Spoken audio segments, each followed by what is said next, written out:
Donc pour les chrétiens d'Orient, après les événements en Syrie, cette communauté chrétienne, pilier historique et spirituel de la région, est depuis des années confrontée à une menace existentielle. Et en Syrie, après le renversement du dictateur syrien, du clan El-Assad, des années de guerre également, Alep, autrefois bastion chrétien, a vu sa population chrétienne s'effondrer, passant de 150 000 à une poignée de milliers seulement.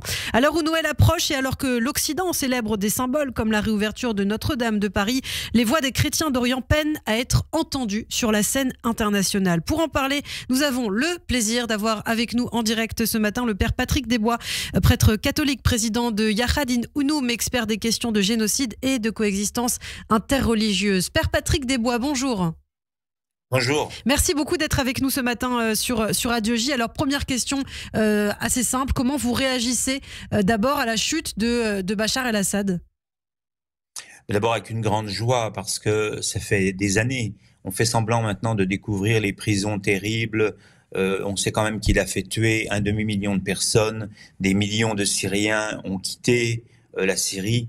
Donc je dirais que on fait semblant de découvrir le poteau rose qu'on connaissait. Simplement, ce brave Bachar el-Assad lui-même n'a jamais été accusé de génocide par personne. C'est assez curieux vu ce qu'il faisait. C'est vrai, on a vu ces images terribles de pressoirs humains, notamment le nombre de chrétiens dans la région qui a drastiquement chuté. Donc on le disait, en Syrie, il ne reste que 25% de la population chrétienne qui était présente en 2011. Les chrétiens d'Orient qui peuvent désormais être l'objet de représailles en Syrie parce qu'ils étaient protégés par le régime d'Assad. C'est ce qu'a déclaré cette semaine l'ancien conseiller de Nicolas Sarkozy. Vous partagez cette inquiétude ? Plus ou moins, je vois le témoignage de l'évêque de Homs qui s'appelle Jacques Mourad et qui vient de dire « Enfin on est libre de l'oppression des mollahs, enfin un espoir de liberté ». Et en même temps, il rappelle le supérieur de ce monastère qui s'appelait Dal Paolo et qui est disparu depuis des années en se demandant s'il est tué ou s'il est dans une prison. Je dirais que il insiste sur un point, il appelle tous les chrétiens, le petit reste des chrétiens qui sont en Syrie à négocier avec les musulmans pour passer du statut de dhimmi, d'infériorité, à un statut de particularité, puisque c'est bien le problème. Si le pays est mis dans le régime de l'islam radical, les chrétiens redeviendront des dhimmis avec un tas de pression sur eux. Mais globalement, en fait, ils sentent une énorme libération. Une énorme libération donc pour les chrétiens d'Orient malgré l'inquiétude. Donc il faut rester optimiste pour l'instant, Père Desbois, c'est ce que vous nous dites. Oui, il faut rester optimiste. Vous savez, les chrétiens en terre d'islam sont souvent des minorités en fait très convaincues, très croyantes, très pratiquantes, mais qui savent qu'ils sont une minorité et qu'à tout moment, tout peut se briser. Donc, moi, j'admire en tout cas ces chrétiens qui demeurent aujourd'hui dans la Syrie parce qu'ils auraient pu partir comme tous les millions de personnes qui ont parti.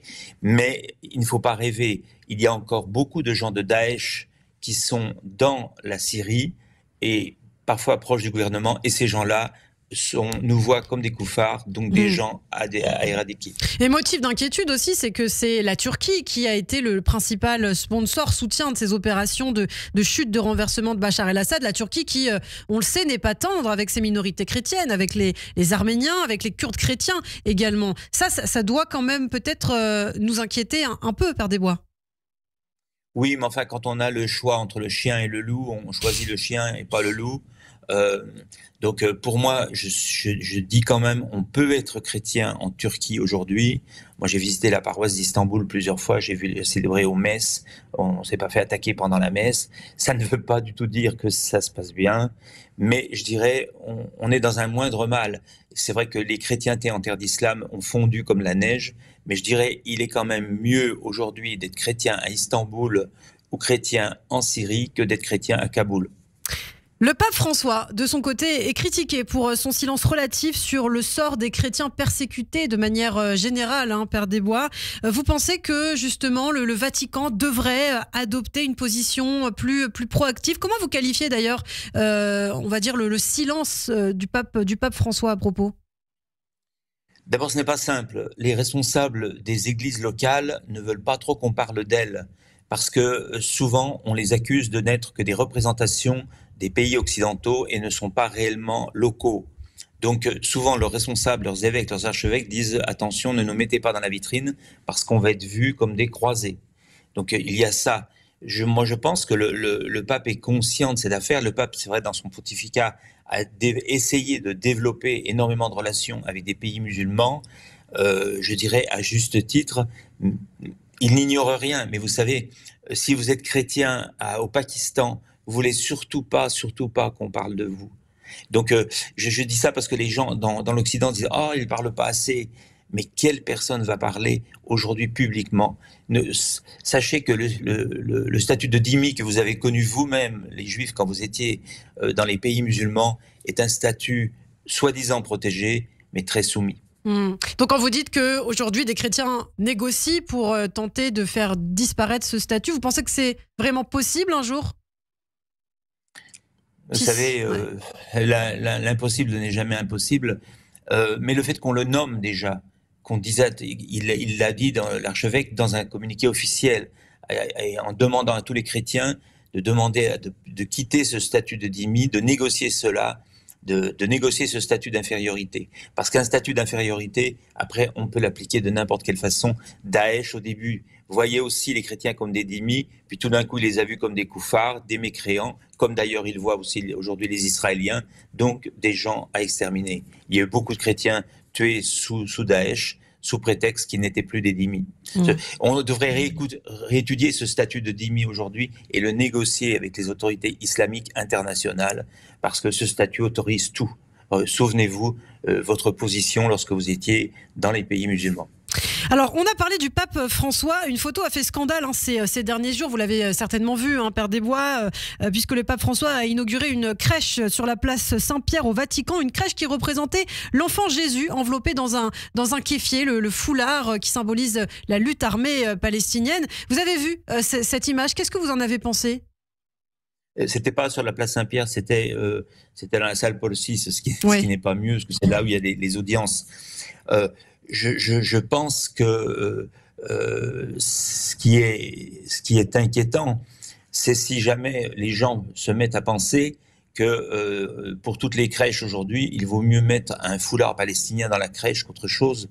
Je suis extrêmement prudent à associer, je dirais, le mystère de la naissance de Jésus, qui est une fête très profonde, une fête très familiale, avec toute dimension politique. Mais en même temps, le pape, il faut comprendre que le pape aussi reçoit les otages. Donc j'imagine, il les a reçus récemment, les familles d'otages israéliens. Donc j'imagine que ce jour-là aussi, les pays arabes ont dit, voyez, il reçoit des otages. Donc le pape est sioniste. Le pape aussi tient une dimension mondiale qui n'est pas facile. Il est sensible aux otages. Il est sans doute sensible aussi à la souffrance des Palestiniens de Gaza.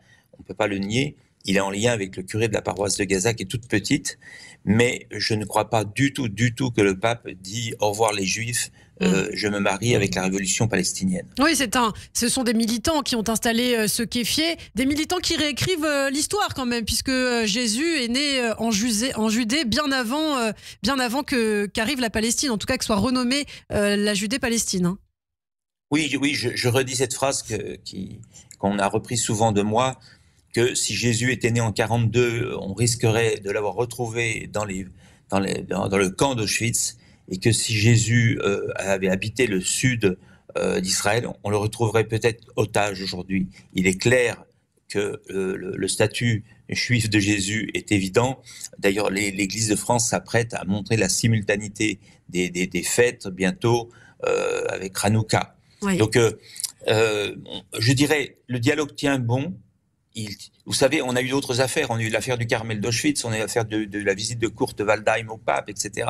Donc, en France, en tout cas, les relations entre l'Église de France et les Juifs tiennent bon. Les Juifs le savent, d'autant plus qu'on sait très bien que dans les pays où les terroristes règnent, nous passons à la casserole, je dirais, vous comme nous. Une relation qui tient bon entre juifs et chrétiens. Et cette année, justement, les fêtes de Hanouka et de Noël vont tomber au même moment. Je crois le 24 décembre. Hein, je parle sous votre contrôle, Père Desbois. C'est l'occasion d'un rapprochement, de multiplier les messages aussi de fraternité entre les deux religions. Oui, je crois que les évêques de France ont décidé de marquer le coup et de rappeler justement que Jésus était juif et qu'il y a simultanéité des fêtes. regardez aussi, ces choses que l'on ne cite pas, c'est que une semaine après Noël, ça s'appelait la fête de la circoncision.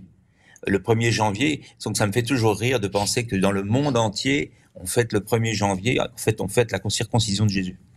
Alors par ailleurs, Père Desbois, vous êtes aussi très attaché à ce qui se passe dans le reste du monde, et notamment les persécutions contre les yézidis, des milliers de yézidis qui sont encore esclaves. Où en est votre travail justement pour la reconnaissance de leur souffrance ? Disons que nous restons en Irak, il y a encore 2600 femmes qui sont esclaves sexuelles de Daesh, justement en Syrie ou en Turquie. Donc, nous travaillons à ce qu'elles sortent, et lorsqu'elles sont sorties, elles ont été esclaves pendant plus de 10 ans, et elles ont eu des grossesses forcées. En plus, on les a obligées à abandonner leurs bébés dans des orphelinats.